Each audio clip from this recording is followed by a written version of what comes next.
An artist's best work comes from pain.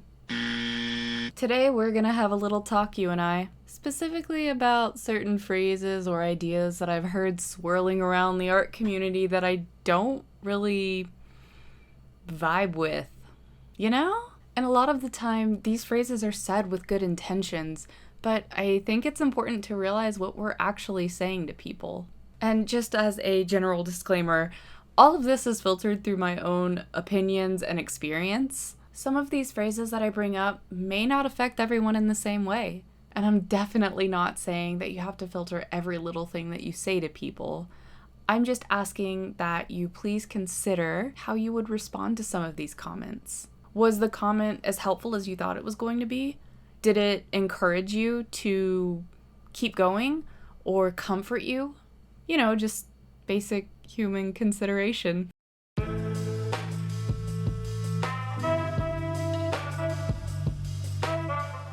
There's no such thing as bad art. Well, there kind of is if you're the one drawing it. It's okay to have an opinion about your art. I mean, it's none of my business, but that does qualify as your business. Artistic expression is a deeply personal process, and we invest a significant part of ourselves in our work. When an artist is genuinely unhappy with their creation, dismissing their feelings as irrelevant can be really disheartening. I think it's crucial to acknowledge those feelings constructively because that's how you grow. Identifying what was achieved during the process and what wasn't is how you're going to be able to make that next piece better.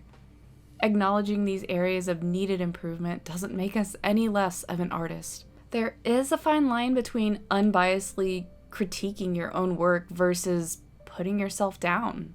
It's up to you to handle your own mind.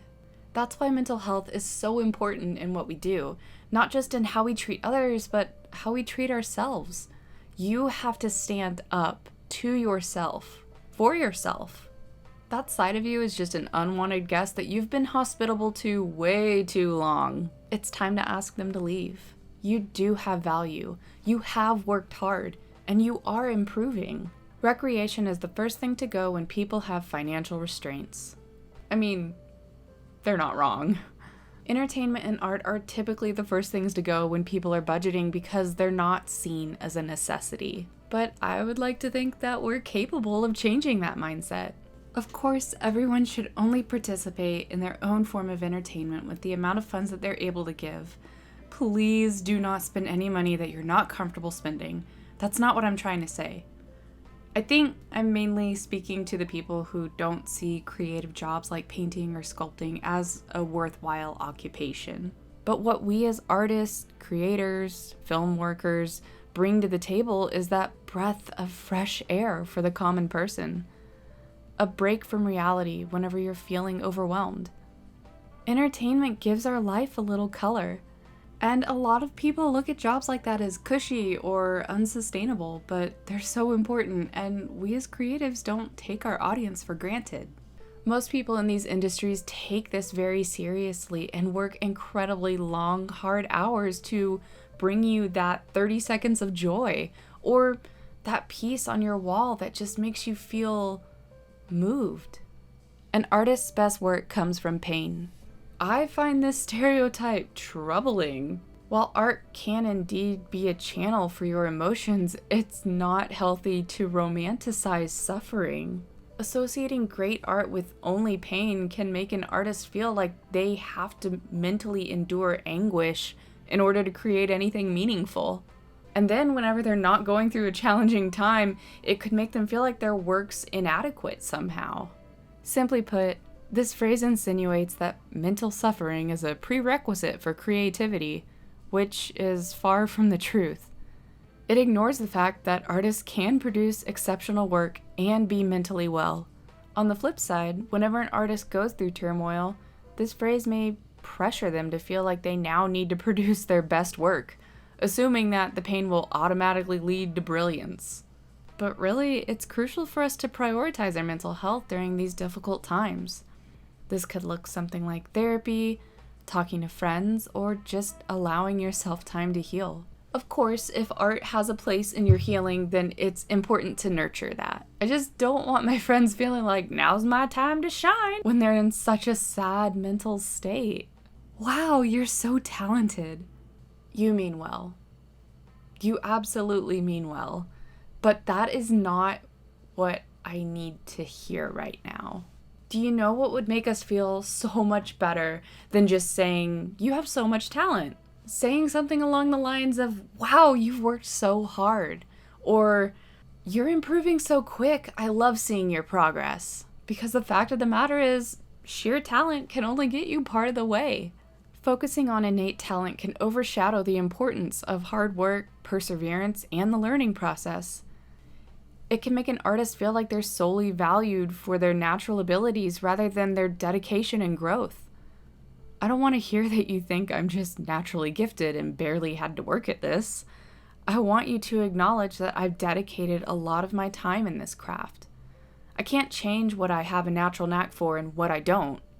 But if I love something enough, I can change how good my skills are with the time that I choose to dedicate to it. Artists who hear this too often typically go through imposter syndrome. They might feel like they don't deserve that praise and they're somehow faking their abilities. Imposter syndrome is a common experience for many creative people. You aren't alone when you feel this way. And please know that those feelings will pass. We'll have plenty of other opportunities to second guess ourselves. It's okay to let this one slip through. Instead of doubting yourself, celebrate your achievement. It's tea. I'm not lying, it really is tea. Hi, Post-Edit Jessica here.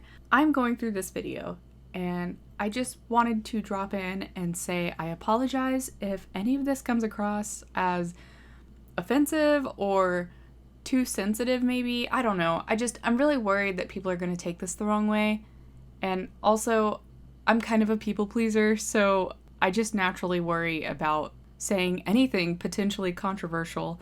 So I just wanted to say I'm sorry, and I hope that this doesn't come across as anything more than just informative and kind of being like a bridge between like what people say about the art community versus like how artists are feeling, and just being considerate of everyone and everyone's emotions. And yeah, kumbaya. Back to the video.